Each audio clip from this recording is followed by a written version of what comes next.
이번 주일에 우리 NCD 강사이신 이인호 목사님 모셔서 성품에 대한 강의 말씀, 그리고 도전들, 그리고 구체적인 몇 가지의 솔루션들을 우리에게 좀 제시해 주셨어요.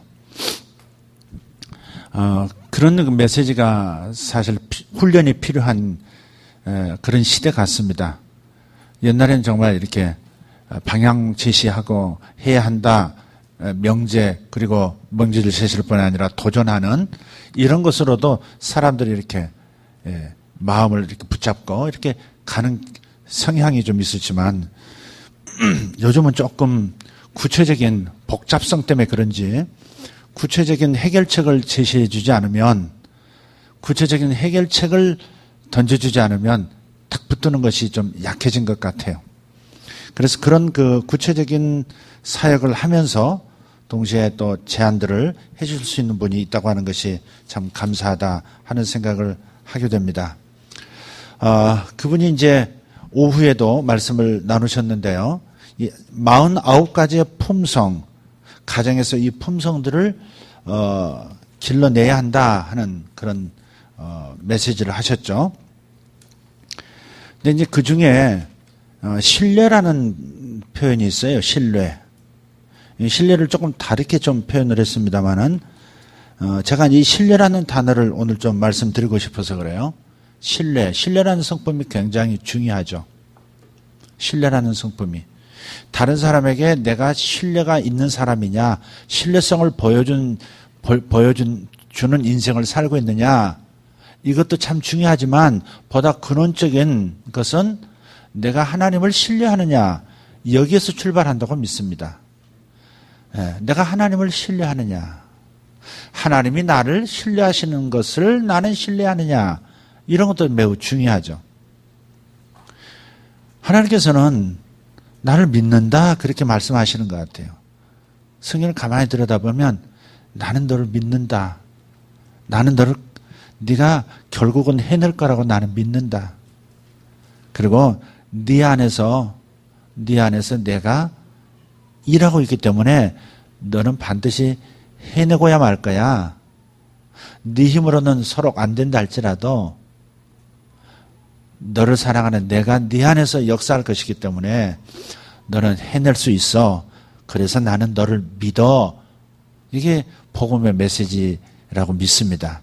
그래서 하나님께서 나를 믿어주심, 또 그것을 내가 확신하는 것, 이러한 신뢰관계가 형성되는 데서 내가 신뢰라는 성품이 자리를 잡고 남들이 나를 봤을 때도 신뢰할 수 있는 사람으로 점점 성장해 가게 된다고 저는 믿습니다. 여기서는 신뢰라는 용어를 다른 사람이 나를 신뢰할 수 있느냐 하는 차원에서 신뢰라는 용어를 쓴 것 같고요. 제가 오늘 말씀드리고자 하는 신뢰는 오히려 믿음에 좀 가깝습니다. 믿음. 좋은 성품에 근거해서 행동하면 비록 과정이 보이지 않아도 최상의 결실이 있음을 확신하는 것, 이렇게 이제 정의를 하고 이런 믿음이라는 성품을 잘 길러 나가야 되겠다 도전하신 겁니다. 믿음의 반대를 여기서는 추측이라고 했나요? 추측. 믿는 것과 믿음이 떨어질 때는 그대로 믿는 것이 아니라 다른 추측을 하기 시작한다는 거죠. 그래서 믿음 반대를 추측으로 이렇게 하신 것 같아요. 제가 여러분과 나누는 신뢰라는 것을 이렇게 한번 제가 정의해 봤어요. 신뢰란 다른 사람이 가지고 있는 좋은 자질에 대한 확신입니다. 한번 읽어볼까요? 신뢰란 다른 사람이 가지고 있는 좋은 자질에 대한 확신이다. 우리가 인간관계에서 좋은 인간관계를 맺고 성공적인 인생을 그 관계를 통해서 살려면 우선은 다른 사람에 대한 신뢰가 있어야 합니다. 내가 신뢰받느냐도 중요하지만 내가 다른 사람을 신뢰하는, 그런데 뭘 신뢰하느냐? 사람마다 장단점이 있거든요. 성숙한 면이 있는가 하면 형편없이 개발이 안 된 부분도 있거든요. 여러분이 저를 보실 때도 개발이 된 부분이 있고 개발이 안 된 부분이 있을 거예요. 또 제가 간혹 볼 때도 이분은 이런 점이 참 장점인데 이 부분은 더 잘했으면 좋겠다 하는 그런 아쉬움이 있는 부분도 있어요. 우리는 서로 그걸 봐요. 그렇지만 이런 관계 속에서 우리가 정말 아름다운 관계를 가지고 행복함을 누리면서 가려면 우선 장점에 집중하는 것이 중요하다고 믿어요. 그 사람 안에 있는 좋은 자질, 다른 사람이 가지고 있는 좋은 자질에 대한 확신, 이것이 좋은 인간관계를 맺어가는 방법이고 내가 행복할 수 있는 방법이라고 믿어요. 이거에 대한 확신이 있어야 돼요. 우리가 이제 우리 교회에서는 제가 이제 권면을 그렇게 합니다. 하나님의 말씀을 전해야 되지만 여러분의 건강도 매우 중요하기 때문에 제가 신뢰하는 그분을 이제 많이 소개를 했었고 우리 성도들도 체질 검사를 그렇게 하신 것 같아요. 많이들 하시는 것 같아요. 그래서 이제 사람이 이제 동양의학에서는 원래 이제 사상 체질을 해서 4가지 체질을 얘기하죠. 그죠? 4가지 체질. 태양, 태양인, 소양, 소음인, 태음인, 이렇게 4수로 나누는 것 같아요. 근데 이제 요 8체질은 8가지라는 인간이 가지고 있는 체질은 8가지다. 이제 그 근거는 뭐냐면 사람의 장기가 사람마다 다르다는 거죠. 간이 없다든지 그런 게 아니고 허파가 셋이다든지 그런 게 아니고 다 똑같이 있지만 강약이 다르다는 거죠. 강약이 다르다. 이게 저 같으면 이제 금양체질이라 그래요. 금양체질의 특징은 폐가 강하고 그 대신 간이 약한. 그래서 폐, 실, 간, 허 이렇게 표현해요.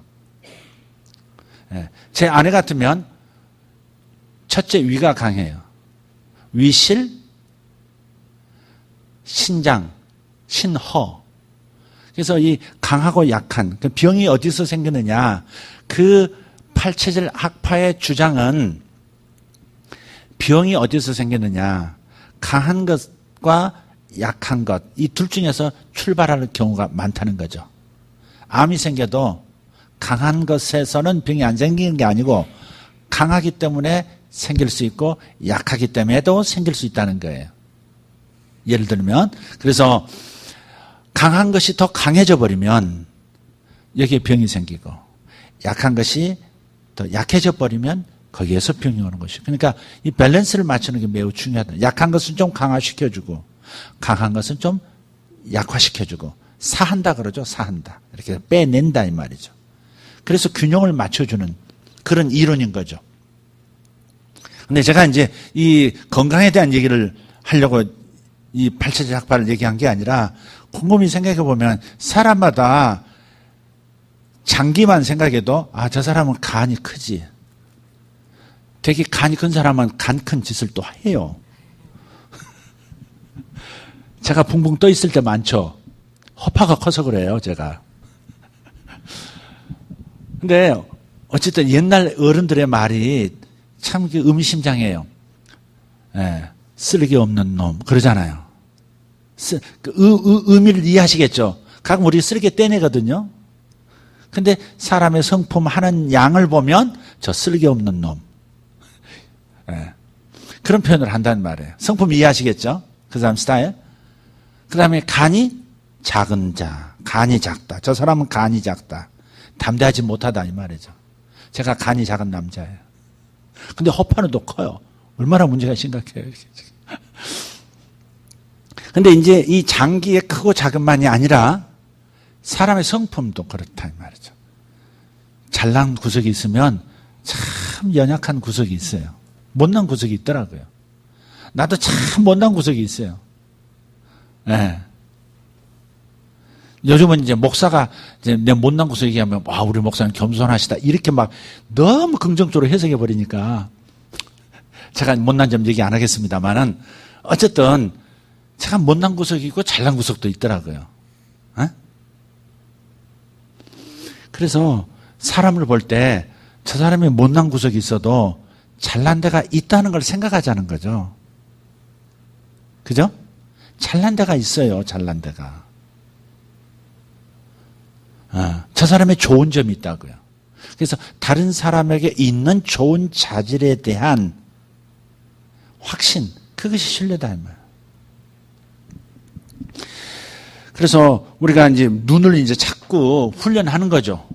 내 관점 훈련이죠. 관점을 디자인하는 거예요. 그래서 저 사람은 참 저런 점이 좋아. 이 사람은 이런 점이 좋아. 이 사람은 이래서 좋고 저 사람은 저래서 좋고. 근데 이게 참 어려운 거예요. 요 좋은 점 놔두고 저 사람은 저래서 나쁘고 이 사람은 이래서 나쁘고 이 사람은 저렇기 때문에 밥 마시고 이 사람이 이래서 씁쓸하고 자꾸 이제 약점, 부족한 점, 아직 성장하지 못한 점을 자꾸 초점 맞출 때가 있다는 거죠. 부정형 관점이에요. 좀 긍정형 관점을 가지면 좋은데 이것이 훈련되면 참 좋은데 이 부분이 훈련이 안 되면 자꾸 부정적인 것을 찾아내고 또 그것을 다른 사람에게 옮기고 참 이상한 일이에요. 다른 사람의 부족한 점, 다른 사람의 실수 그것을 들으면 왜 이렇게 깊숙이 들어가는지 안 잊혀진다는 말. 그래서 자문에서 그런 말씀이 있어요. 험담하는 것, 험담은 별식과도 같아서 뱃속 깊숙한 곳까지 내려가느니라 그랬어요. 음식도 맛있는 음식은 꿀떡꿀떡 삼켜서 아주 내 몸 만들어 버리잖아요. 그런 것처럼 사람이 악습 중에 악습이 약점, 실수를 보고 그걸 곱씹는 거고 그리고 그것을 급기야는 또 전파하는 거죠. 이것이 인간관계를 악화시키고 사람이 자기에서 멀어지게 만드는 그 원인자예요. 물론 저도 그래요. 저도 부족한 점들을 보고요. 아마 저도 많이 기울었었을 거예요. 점점 이쪽으로 가고 있는 중인데.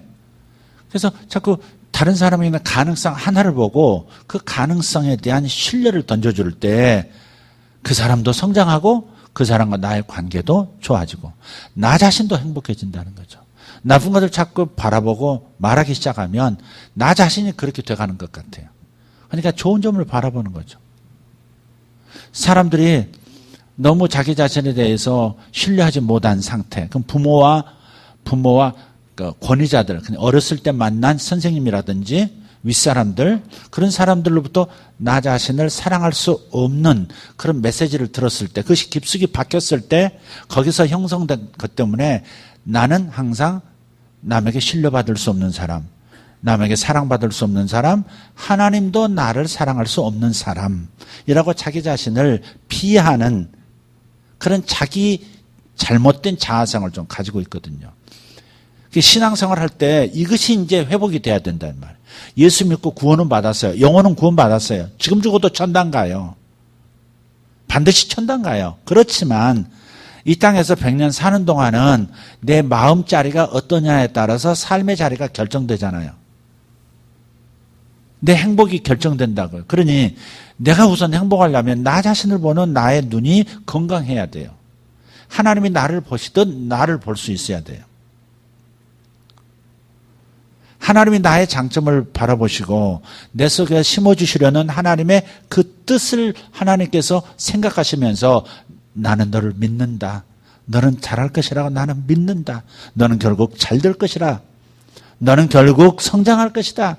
너는 결국 내 키만큼 잘할 것이다. 하나님 그렇게 말씀하고 계신다는 거죠. 그 관점으로 나를 설득해야 합니다. 자기 자신을 설득해야 돼요. 설교를 들으면서 자기 자신을 설득해야 돼요. 그래, 나는 그런 사람이 아니야. 현재는 그럴 줄 몰라도 내 안에 계신 주님께서 이것을 가만 놔두지 않으실 거야. 이 부분을 고쳐주실 거야. 이 부분을 성장시키실 거야. 끊임없이 나 자신을 설득해야 하는 거죠. 모든 부정적인 말들을 잘라내버리고 모든 부정적인 사방에서 들려오는 그 부정적인 말들과 싸워서 나를 향하신 하나님의 선하신 그 목소리만 내 마음에 남도록 하는 그 거룩한 싸움, 그 영적 전쟁을 우리가 성공적으로 이끌어 가야 되는 거예요. 신뢰라고 하는 것은 다른 사람이 가지고 있는 좋은 자질에 대한 확신이다 그랬어요. 프랑스 1800년대 프랑스의 그 유명한 줄타기 명인이 있습니다. 블론디라고 하는 분인데 그 매니저가 하우거 미들네임을 모르겠는데 그 매니저가 있는데 이분이 이제 어떤 줄타기를 하냐면 이제 평범한 곳에서 줄타기를 하는 게 아니고요. 정말 아무도 생각지도 못한 곳에 줄을 걸쳐놓고 이제 줄타기를 하는 거예요. 건물과 고층 빌딩 사이에서 하기도 하고요. 나이아가라 폭포에서도 한 거예요. 폭포가 막 쏟아지는 엄청난 굉음과 함께 굉장히 뭐 이렇게 흔들거리는 바람이 맹렬하게 부는 그런 장소죠. 바람이 솟구쳤다가 갑자기 오른쪽에서 불기도 하고 왼쪽에서 불기도 하고 그런 폭포.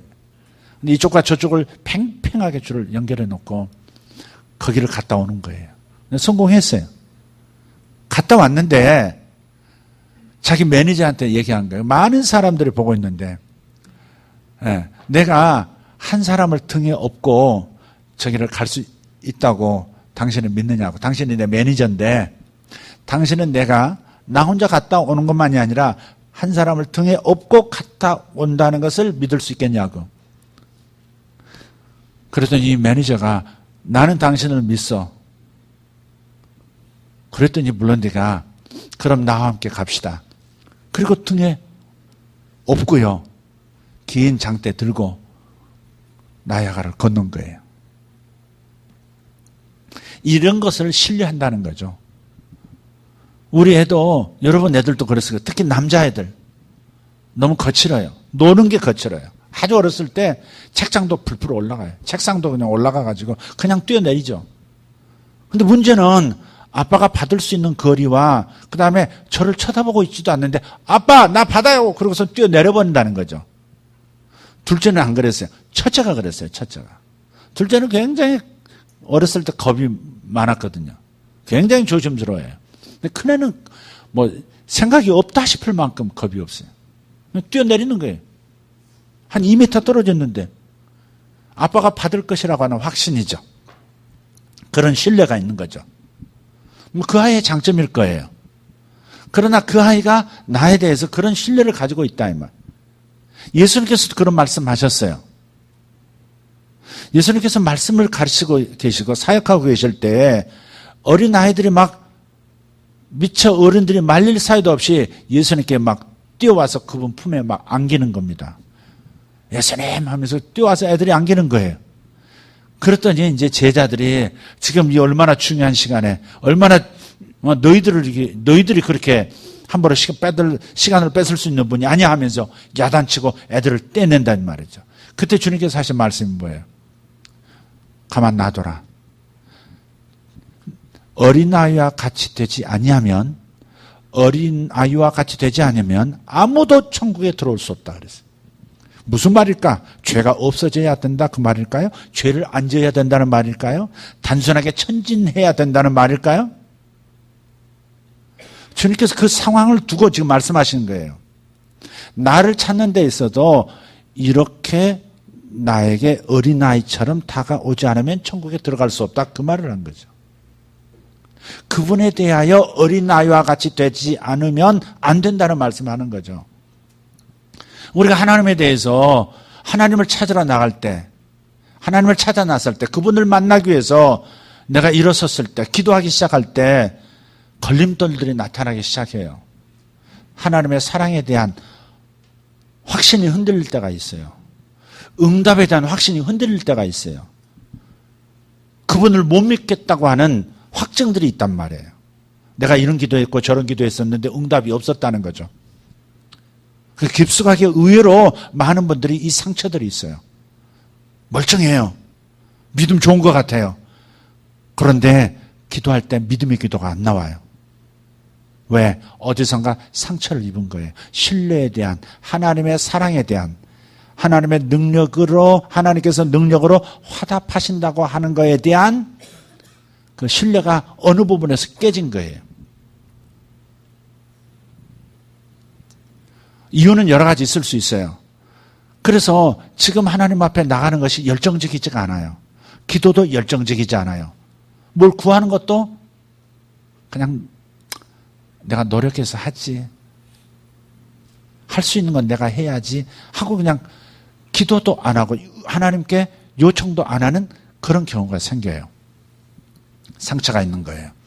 이 신뢰에 대한 이 확신이 깨지면 신뢰를 잃어버리면 그 다음 진행이 안 되는 거예요.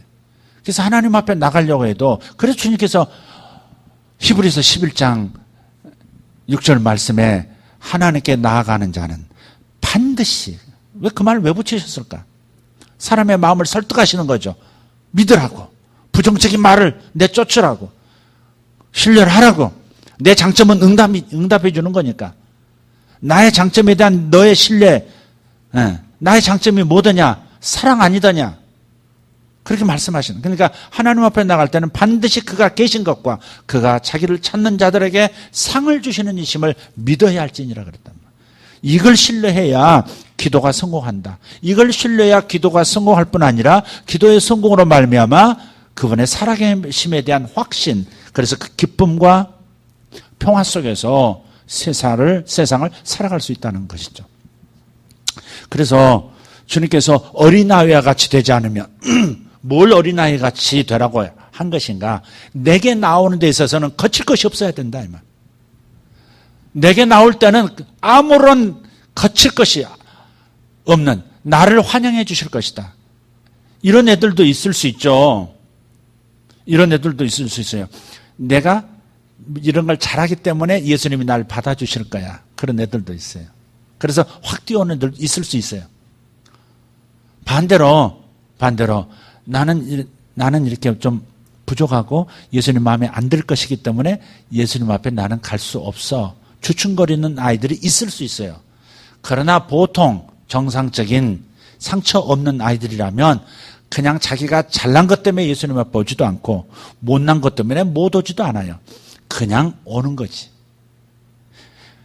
어린아이와 같이 되지 않으면 천국에 들어갈 수 없다라고 하신 말씀은 그냥 올 수 있는 사람이 되라 이거죠. 그냥 올 수 있는 사람이 되어라. 우리가 의사 선생님 찾을 때도 그렇잖아요. 의사 선생님이 나는 진료 안 해줄 거야. 그러면 되겠어요? 그러면 내 병이 치료가 되겠어요? 안 되죠. 그래서 이런 거침돌이 없도록 자기 자신의 마음을 정화시키는 것이 신앙생활에 있어서 매우 중요하다. 하나님에 대한 신뢰, 구체적으로 하나님의 사랑에 대한 신뢰가 있어야 합니다. 고린도전서 13장 4절에서 8절 말씀 한번 읽어볼까요? 한번 읽어보세요. 사랑은 오래 참고, 사랑은 온유하며, 시기하지 아니하며, 사랑은 자랑하지 아니하며, 교만하지 아니하며, 무례히 행치 아니하며, 자기의 유익을 구하지 아니하며, 성내지 아니하며, 악한 것을 생각하지 아니하며, 불의를 기뻐하지 아니하며, 진리와 함께 기뻐하고, 모든 것을 참으며, 모든 것을 믿으며, 모든 것을 바라며, 모든 것을 견디느니라. 여기까지. 자, 여기 보면 이 말씀을 자세히 들여다보면 사랑의 단면에 대한 묘사만이 아니라 단순히 사랑이 이런 것이다라고 하는 진술만이 아니라 사실은 하나님이 사랑이시기 때문에 믿습니까? 하나님 그분 자신이 사랑이시기 때문에 사랑은 온유하며 할 때 그 사랑을 하나님으로 바꿀 수 있는 거예요. 하나님은 오래 참으신다는 거예요. 여러분 이것이 이제 복음이 됐는지 율법이 됐는지 결정되는 부분이에요. 이게 단지 명령으로 들으면 율법이 돼버려요. 너 오래 참아야 돼. 너 예수 믿고 너 그렇게 사랑받아 놓고 이렇게 오래 못 참아? 이렇게 들려지기 시작하면 율법이 되는 거예요. 이게 복음, 이 하나님의 예수님의 이 말씀, 성경 말씀이 복음이 되려면 이건 약속으로 들려야 되거든요. 다시 말해서 하나님은 오래 참으신다. 물론 결론은 우리가 이러한 단계로 성장해야 되는 건 틀림없어요. 그러나 출발이 어디냐 이게. 하나님이 나를 오래 참아주신다는 거죠. 이럴 때 기도가 되죠. 일주일 한 3, 4일 동안에 여러분이 사신 모습을 돌아보면서 참 부끄러워서 오늘 예배 못 가겠다. 정적감 들어서. 그럴 수도 있어요. 저도 마찬가지예요. 제가 참 목사인 게 다행이에요. 내가 부끄럽고 괴롭고 그래도 와야 되잖아요, 나는. 여러분 제 심정 아시나요? 주님 뜻대로 못 산 것 때문에 참 어떨 때 부끄러울 때가 있어요. 할 수만 있으면 예배 안 갔으면 좋겠다. 하나님이 자꾸 생각나고 하나님을 생각하면 내 죄가 또 떠오르니까, 내 연약성이 떠오르니까, 내 못난 구석이 자꾸 떠오르니까 어떨 때는 예배 안 가고 싶을 때. 여러분이나 저나 똑같아요. 그러나 저는 목사이기 때문에 와요. 근데 그게 은혜죠, 저는. 제가 평신도였으면 참 성장 못했겠다 싶어요. 목사니까 그래도 그 나 자신을 초월하고 어린애처럼 나의 부족을 잊어버리면서 제껴버리면서 주님 앞에 주님 품으로 막 뛰어와서 그냥 또 내 자격 없는 이 사람이지만 내 안에 주님께서 나를 통해서 말씀하시리라 믿고 또 말씀을 이렇게 하는 거예요. 그럴 때가 참 많습니다, 솔직히. 내가 뭐 잘 살기 때문에 너무 행복해서 너무 이렇게 자신감이 넘쳐서 하나님과 주님 갑시다 뭐 이러면서 주님을 주도적으로 이끌고 같이 사역하고, 그게 아니에요. 그렇지 않을 때 참 많습니다. 여러분 심정이나 저 심정이나 같아요. 네. 어떨 때는 안 가고 싶을 때가 있어요. 그렇지만 와야 돼요. 그래서 제가 꾸준하게 더 성장할 수 있는 그리스도인으로서의 삶을 살고 있는지도 모르겠다는 게. 어쨌든 이 구절을 다시 한번 들여다보세요. 하나님은 오래 참으신다. 근데 그분이 성령으로 내 안에 계신다는 거예요. 하나님은 우선 나를 오래 참아주세요. 얼마나 오래 참으실까? 하나님에게 한계가 있을까요? 하나님의 사랑에 한계가 있을까요?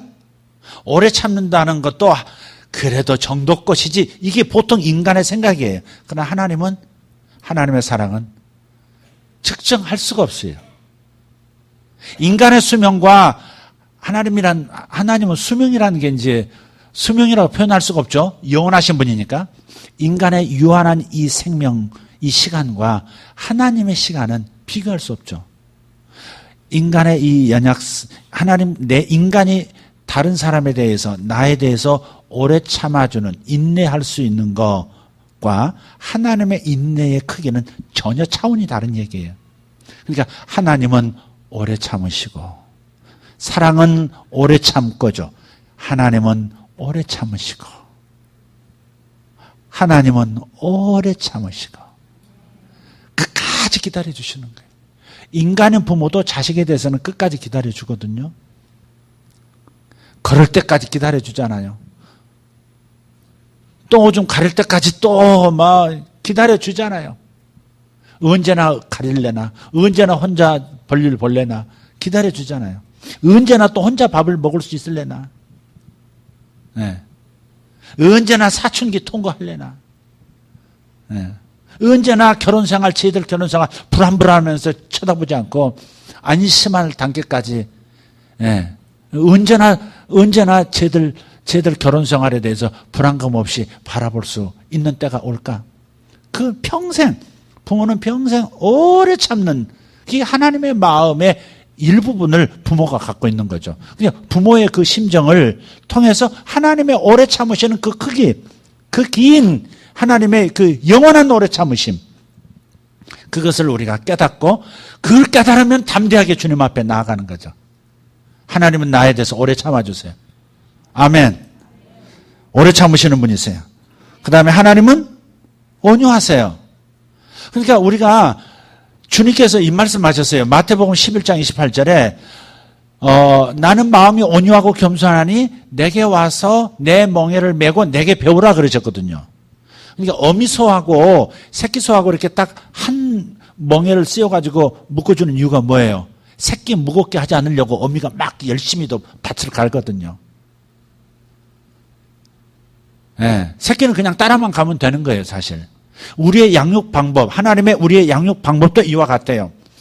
내가 못나고 자빠지고 실수하고 다 해도 주님 오래 참으시고 변함없는 그 모습으로 끝까지 서 계시고, 화내실 만도 한데 끝까지 날 향해서 온유한 마음으로 기다려주시는, 그것을 내가 평생 경험하면서 내가 다른 사람에 대해서도 온유해지고 내가 다른 사람을 오래 참아주는 것이 생기는 거예요.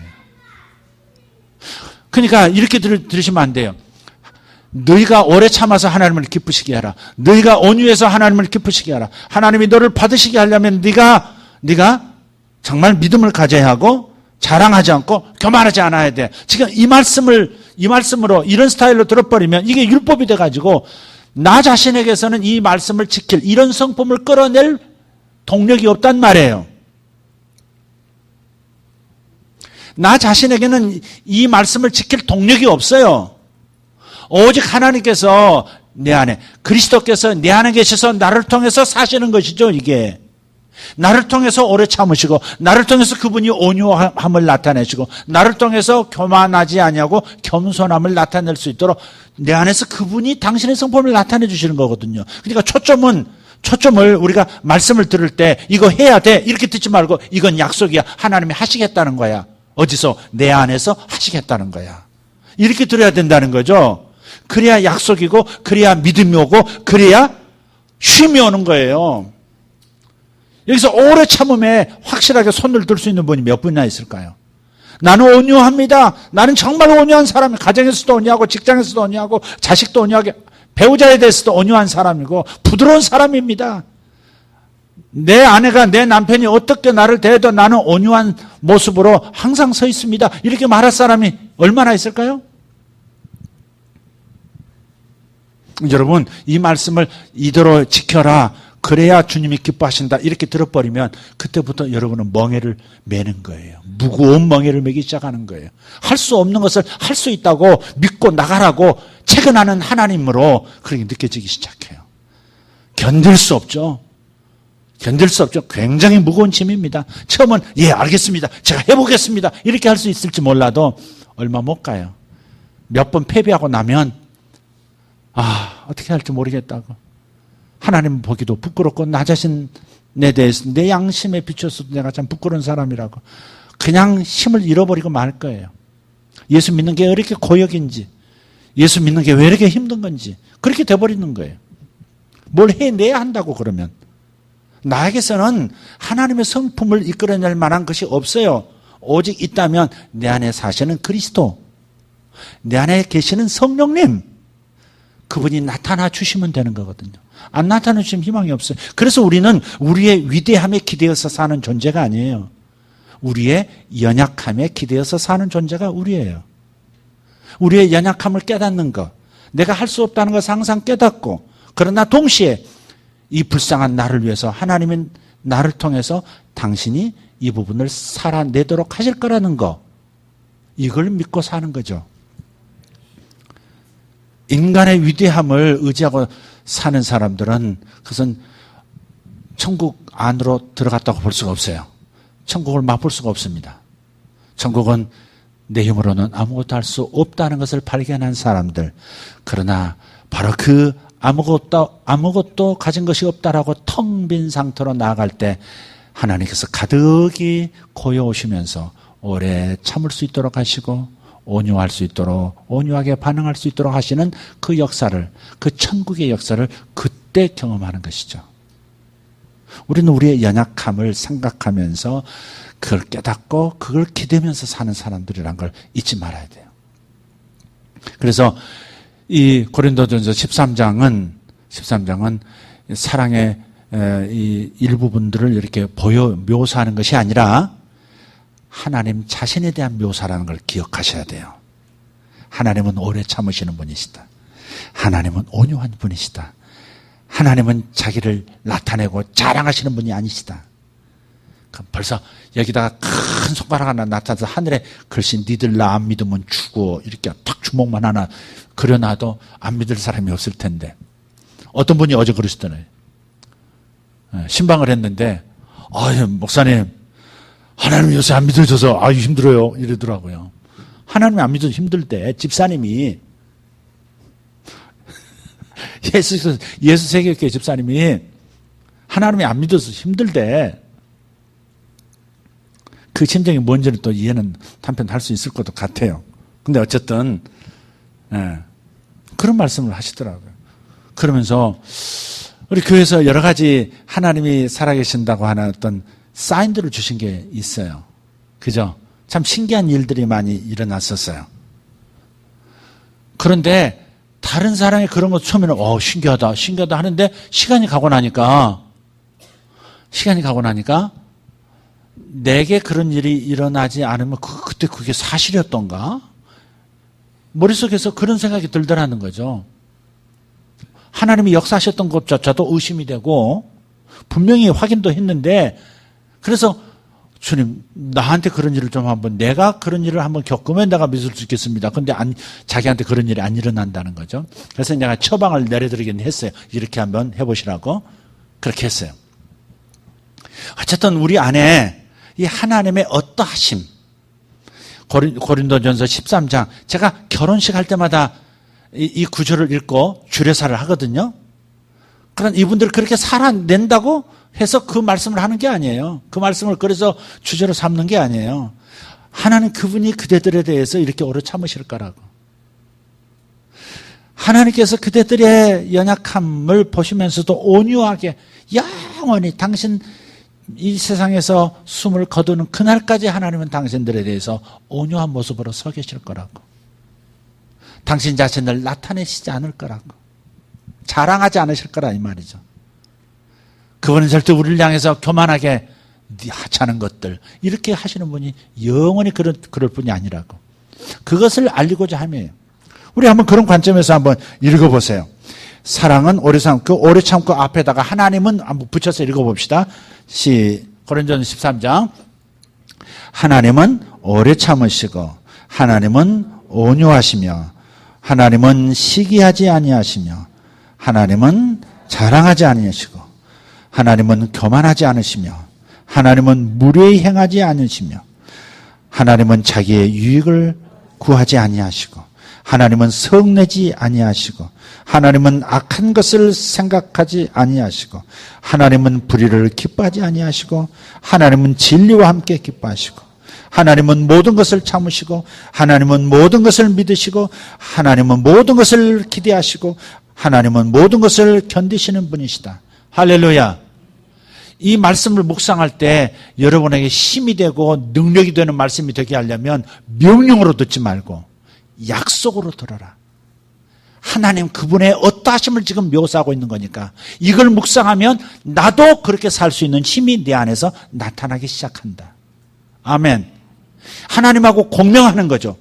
오래 참으시는 하나님을 자꾸 생각하고 감사하고 오래 참아주신 그분께 영광을 돌리면서 자꾸 그분을 바라보면 그분의 이 말씀의 이 진동이 내 심령 안에도 같은 진동수를 만들어내는 거죠. 같이 진동하는 거예요. 그래서 나도 모르게 웅웅 말꽃굽새가 이쪽에서 웅웅거리면 한 대 땅 때려서 우웅거리면 떨어져 있는 이 말꽃굽새도 우웅하듯이 잠시 후면 우웅하고 똑같이 진동하듯이 내가 하나님의 그 어떠하심을 바라보면 그분의 얼굴을 바라보고 그분의 성품을 바라보면 내 안에도 그런 성품이 같이 울림으로써 나타나기 시작한다는 거예요. 이해가 되세요? 그래서 복음인 거예요. 하나님은 할 수 없는 것을 아시면서도 하라고 하시는 분이 아니다. 할 수 없는 것을 아신다. 내 스스로 하나님의 성품을 나타낼 수 짜내서 만들어낼 수 있는 존재가 아니라는 걸 아신다.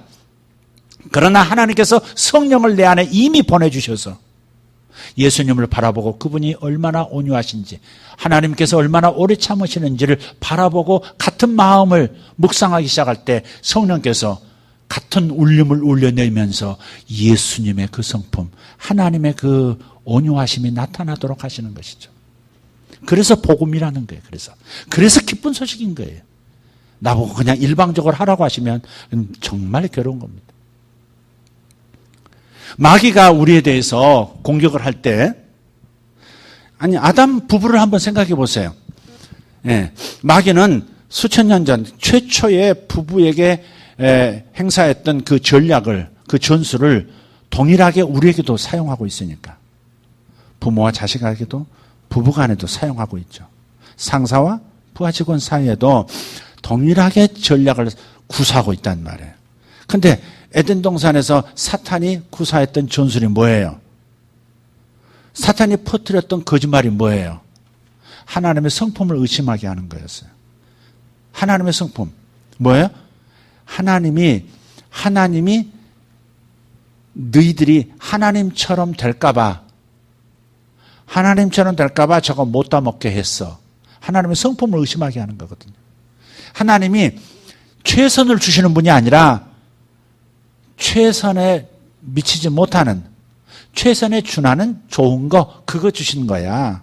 이렇게 하나님의 성품을 오해하게 하는 거죠. 하나님은 우리에게 최선을 주시는 것을 믿으시면 아멘 합시다. 내 인생에 최선을 주실 거예요. 내 자녀에게 최선을 주실 거예요. 틀림없어요. 여기서 양보하시면 안 돼요. 거짓말을 믿으시면 안 돼요. 부정적인 말들을 하고 싸우세요. 하나님은 최선을 주신 게 아니다. 하나님께서 너에게는 최선을 주시지 않는다. 최고를 주시지 않는다. 최선의 인생이 되도록 하시지 않을 거다. 이 거짓말을 받아들여서는 안 된다는 말이죠. 그런데 하와는 받아들여버린 거죠. 하나님께서 내가 최고가 되기를 원치 않으셨다. 이렇게 생각하는 거죠. 거기에서 인간의 방법이 나오고 하나님을 배제한 채 스스로 자기가 그것을 쟁취하려고 하는 이 상황으로 나가버린 거예요. 그러니까 사탄의 거짓말은 하나님의 성품을 의심하게 만들어요. 하나님은 내게 최고 좋은 것을 주고 싶어 하지 않아. 하나님은 나에게 최고의 것을 지금 준비하신 게 아니야. 내 인생은 불안할 수 있어. 두려워하는 것이 정상이야. 하나님은 예비하지 않으셨을 수도 있어. 이렇게 나에 대한 사랑을 의심하게 만드는, 그분의 성품을 확신하지 못하게 만드는, 신뢰를 깨버리는 그런 거짓말을 유포하는 거예요. 이 거짓말들이 여러 형태로 매일매일 우리에게 들려주고 있어요. 그래서 이 부정적인 말, 이 거짓말, 하나님의 성품을 의심하게 하는 이 말에 대해서 대항하여 싸워서 승리해야 할 줄 믿습니다. 또 하나님의 말씀 자체도 의심하게 만들어요. 이거 먹으면 진짜 죽는다 그랬어? 진짜 죽는다 그랬어? 이렇게. 그랬더니 이제 그 거짓말이 그 말씀에 대한 의심이 들게 만든 거예요. 그러니까 사탄의 거짓말은 하나님의 성품을 의심하게 만들고 그다음 하나님의 말씀을 의심하게 만들어요. 그래서 이런 태도를 가져야 돼요. 비록 타락한 선지자였지만 하나님의 말씀에 대해서는 확신한 남자가 하나 있어요. 발람이라는 선지자예요. 민수기 23장을 한번 보겠습니다. 민수기 23장 19절에서 20절을 한번 보시면 한번 읽겠습니다. 하나님은 사람이 아니시니 거짓말을 하지 않으시고 인생이 아니시니 후회가 없으시도다. 어찌 그 말씀하신 바를 행하지 않으시며 하신 말씀을 실행하지 않으시랴. 내가 축복할 것을 받았으니 그가 주신 복을 내가 돌이키지 않으리라. 아멘. 하나님이 하신 말씀은 하나님은 인생, 사람이 아니시니까 절대 거짓말을 하지 않으시고 인생이 아니시기 때문에 후회가 없으시다. 반드시 말씀하신 것을 이루실 것이다. 할렐루야. 주님께서 말씀하셨어요. 내가 너를 성장시킬 것이다. 아멘. 내가 너를 어떻게? 오래 참음의 수준을 성장시킬 것이고 온유한 사람이 되도록 너를 성장시킬 것이다. 아멘. 네 힘으로가 아니라 네 안에서 나의 힘으로 내가 그렇게 성장할 것이다. 네가 교만하다고 말을 듣느냐? 아니다. 너는 겸손한 사람이라고 하는 그런 칭찬을 받으면서 살게 될 것이다. 그것이 나의 목표이기 때문에 그렇다. 너보고 이루라고 해내라고 말하는 게 아니다. 내가 너를 통해서 겸손한 인생이 무엇인지 사람들에게 보여줄 것이다. 그런데 우리가 여기서 하나님의 그 능력을, 성품의 능력을 경험하려면 내 힘으로 안 된다 하는 것을 깨닫는 게 매우 중요하다는 거죠. 그래서 내 연약함을 가지고 하나님을 기대면서 사는 것, 그것만은 우리가 실수하면 안 돼요. 내가 의사도 아닌데 내 스스로 내 병을 진단하고 다 고칠 수 있다고, 그래서 의사에게 갈 필요 없다고 하는 사람하고 똑같이 되어버리는 거죠. 자, 또 이런 말씀도 있어요. 시편 138편 2절입니다. 시편 138편 2절 시작. 내가 주의 성전을 향하여 예배하며 주의 인자하심과 성실하심으로 말미암아 주의 이름에 감사하오리니 이는 주께서 주의 말씀을 주의 모든 이름보다 높게 하셨습니다.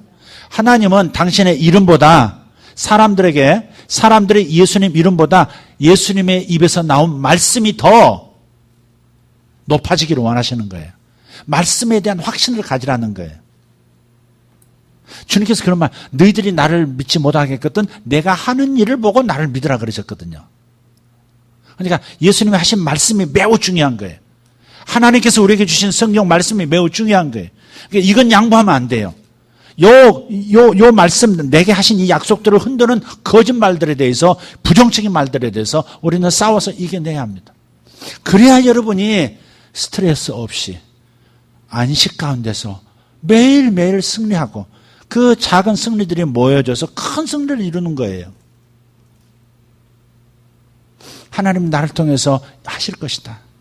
하나님께서 나를 위하여 최선의 것을 준비하셨다. 이런 나의 마음에 이런 하나님의 메시지가 완전히 자리 잡으면, 그러면 이상하게 내가 믿은 대로 바깥도 공명하기 시작하는 거예요. 내가 하나님의 말씀에 공명하면, 같이 울리기 시작하면, 같은 주파수가 되면, 그러면 내가 이게 믿었잖아요. 하나님의 말씀을 믿었어요. 같은 주파수가 됐어요. 그러면 내 삶의 모든 것이 그 방향으로 또 공명하기 시작해요. 내 삶은 최선의 삶이 될 것이라고 정말 믿는다면, 하나님께서 나를 최선의 삶을 준비하셨고 그 방향으로 인도하신다라고 정말 믿기 시작하면, 그럼 바깥 일이 정말 일어나기 시작하는 거예요. 많은 분들이 그렇게 얘기해요. 제가 좀 좋은 일이 일어나도록, 최선의 삶이 시작되도록, 이 행복한 삶이 계속 유지되도록 기도했는데 다 깨졌어요. 이제는 지쳤어요. 이런 분들이 있어요. 여러분, 전 그런 분들에게 묻고 싶어요. 정말 하나님의 말씀을 믿었냐고. 하나님의 말씀을 정말 믿었고 지속적으로 믿고 있느냐고. 당신이 어디서 푹 찔러도 그 믿음이 튀어나오느냐고. 하나님의 사랑에 대한 확신이 있느냐고. 말씀에 대한 약속에 대한 확신이 있느냐고. 뒤집히진 않느냐고 묻고 싶어요. 정말 믿으면 정말 역사가 일어나요. 제가 처음 환상을 보기 시작할 때, 그 이후에도 많은 의심이 있었어요. 내가 보는 게 정말 하나님이 주신 걸까? 이게 맞는 걸까? 회의할 때가 참 많았었어요. 지금도 언뜻 그럴 때가 있어요. 얼마 전에 이제 그 치과에 가서 이제 스케일링을 하고 있었어요. 스케일링을 하고 잠깐 이제 또 뭐 다른 거 봐주신다고 해서 잠깐 이제 이렇게 의자에 기대서 누워 있는데, 어떤 간호사 한 사람이 들어와가지고 또 뭐 이렇게 뭐 약품 만지고 뭐 이렇게 하고 잠시 머물러서 뭘 하더라고요. 근데 그분을 이렇게 딱 보는데 착 이렇게 하나님 주신 그림이 싹 지나가는 거예요. 그게 뭐냐면 고슴도치 한 마리가, 고슴도치 아시죠? 그 밤송이 고슴도치. 그게 바짝 이렇게 털을 세우고가 아니라 털을 이렇게 눕히고, 털을 눕히면요, 이게 또 이렇게 얌전한 무슨 털처럼 보여요. 가시가 털처럼도 보여요. 유순한 모습으로 이렇게 고슴도치가 이렇게 한 마리가 이렇게 있는 거예요. 주여, 이걸 또 말해야 됩니까? 그래서 이제 치과에 가지고, 나 이빨 치료하러 지금 사역하러 온 거 아닌데. 이제, 네. 근데 또 들어왔어요. 또 나갔다가, 이제 주저주하면서 나갔다가 다시 또 들어왔더라고. 그래서 이제 말을 꺼냈죠. 왜 하나님께서, 우리 간호사님, 나 하나님 믿는 목사인지 아시죠? 근데 하나님께서 왜 자매님을 보는데 고슴도치를 보여주시면서 말씀하실까요? 그랬어요. 근데 그런 말 하기에는 처음에 그런 거 보면 말하기 어렵습니다. 미친 사람, 이럴까봐. 그 아가씨가, 어머나, 그랬더니, 목사님, 고슴도치요? 제가 고슴도치 한 마리 기르는데요. 그러는 거예요. 근데 사실 고슴도치를 기르고 있는데, 사실 그 메시지는 이거였던 거죠. 제가 그렇게 말했어요. 참여님 참 웃는 낯이고 상냥하고 참 좋은데, 근데 하나님께서 한 가지 고쳐주시기를 원하시는 게 있대요. 가끔 까칠해진대요, 고슴도치처럼. 그래서 다른 사람이 가까이 다가가기 어렵도록 털을 세운대요. 그래서 결혼 안 하셨죠, 아직? 조금 이 부분은 조심스럽게 말을 해야 되는 부분이죠. 근데 어쨌든 제가 편안하게 다 얘기했어요. 그래서 남자가 왔다가 가고 그런데요. 그랬더니 갑자기 이 자매가 교회를 안 나가는 사람이에요. 신기하네요. 맞아요. 신기해요. 제가요, 막 이렇게, 다른 사람은 저 굉장히 뭐 이렇게 따뜻하고 그렇게 보는데요. 제가 까칠함이 매력이거든요. 이러더라고, 또. 제 까칠한 게 매력이에요, 목사님, 저. 그래서 이제 입하고가 이제 됐고. 그래서 이제 몇 가지 얘기를 그렇게 좀 해줬어요. 기분 나쁘지 않게. 네. 근데 이제 그런 것이 뭐냐면, 왜 고슴도치를 기르냐. 남자도 잘 안 기르는 게 고슴도치인데, 그잖아요. 고슴도치 기르는 간호사 상상이 되십니까? 왜 그런 줄 아세요? 자기 속에 있는 것이, 자기 속에 있는 그 부분을 하나님께서 이렇게 좀 보라고 끌리도록 하신 거예요. 그러니까 왜 내가 고슴도치가, 다른 동물보다 고슴도치가 예쁠까? 거울처럼 투사되어 있는 부분이 있어서 그런 거예요. 그것만 잘 인식하고, 그래서 하나님께 나가서 기도하시면 될 거예요. 그럼 어떻게 그럼 하나님께 나가죠? 교회 간다는 말씀이죠. 원장님이 교회 다니시는 분이시니까 어느 교회 갈지 원장님께 물으라고. 네, 알겠습니다. 원장님께 말하겠습니다. 그러더라고요. 그렇게 전도한 거죠. 그러니까 뭐하다 이리 갔어요. 하나님께서 뭔가 하시는 것에 대해서 신뢰를 갖는 게 매우 중요해요. 그게 자기의 능력이 되는 거예요. 여기 참 여러분 한 거 마지막으로 물어봅시다. 저는 참 온유한 사람 같습니다. 온유합니다. 그럼 손 들어보세요. 저는 온유한 사람. 이런 분은 제가 봤어요. 내 평생에. 저는 질투라는 게 뭔지를 모릅니다. 그런 분 봤어요. 여자분이신데 여자분이 또 그 말씀하시니까 특이하시더라고요. 질투라는 감정이 자기는 뭔지를 모른대요. 근데 그분이 거짓말할 뿐이 아니거든요. 그분이 질투라는 단어가 뭔지를 모르든지 아니면 실제로 질투라는 감정을 가져본 적이 없든지 둘 중에 하나일 것 같아요. 감각이 죽었든지 아니면 살아있지만은 정말 질투가 뭔지 모르는 장명 박사 따님이었거든요. 장명 박사 따님인데 자기는 질투가 뭔지를 질투가 뭔지를 한 번도 경험해 본 적이 없어. 그게 뭔지를 모른대요, 자기는. 그래서 이런 분도 있구나. 그런 생각을 했습니다. 중요한 것은 우리가 그런 부분, 어느 부분만이 아니라 주님께서 말씀하신 이 15가지의 성품, 오래 참을 뿐만 아니라 모든 것을 바라며 모든 것을 믿어주며 하는 이런 것들, 이런 하나님이 가지신 성품이죠.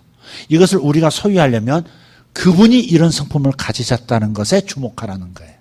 하나님을 주목하면 하나님의 얼굴빛에서 흘러나오는 그 성품의 능력이 내 안에서 나타나기 시작하는 것이다. 또 다른 말씀도 마찬가지예요. 여러분이 이 말씀을 믿지 못하게 하는 모든 부정적인 경험에서 나오는 생각들, 소리들을 무시하고 싸우고 하나님의 말씀을 있는 그대로 받아들여서 주님이 축복하신 말씀을 나는 절대 취소할 수 없다. 이런 자세를 가지고 끝까지 가면, 그래서 여러분 마음이 그 말씀이 믿어지면 그런 이 바깥도 정렬이 된다는 거예요. 순서가 그런 거예요. 그래서 내 영혼이 잘된 같이 내 범사가 그 다음 단계에 잘 되는 거예요. 이해가 되세요? 요한 3서 2절. 내 영혼이 잘된 같이. 영혼이 잘 되는 게 뭐예요? 하나님의 말씀이 그대로 믿어지는 것.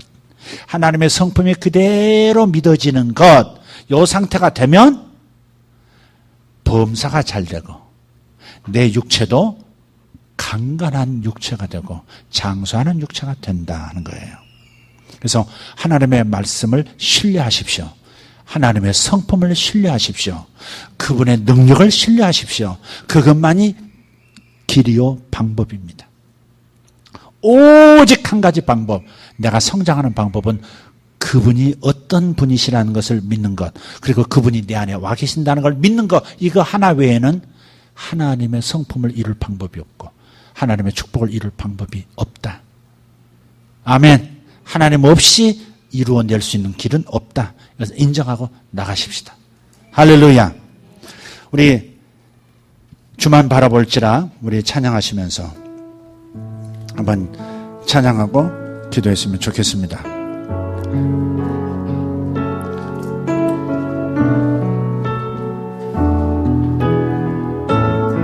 하나님을 바라보는 것이 매우 중요합니다. 하나님의 사랑을 사모하는 자 하나님의 평안을 바라보는 자 너의 모든 것 창조하신 우리 주님이 너를 얼마나 사랑하시는지 하나님께 찬양과 경배하는 자 하나님의 선하심을 닮아가는 자 너의 모든 것 창조하신 우리 주님이 너를 찬양 삼으셨네. 우리 다 같이 일어나실까요? 하나님 사랑의 눈으로 너를 어느 때나 바라보시고 아멘.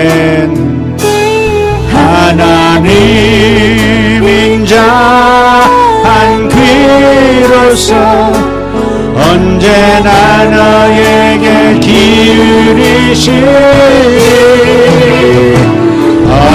어두움에 밝은 빛을 비춰주시고 너의 작은 신음에도 응답하시니 너는 어느 곳에 있든지 주를 향하고 주만 바라볼지라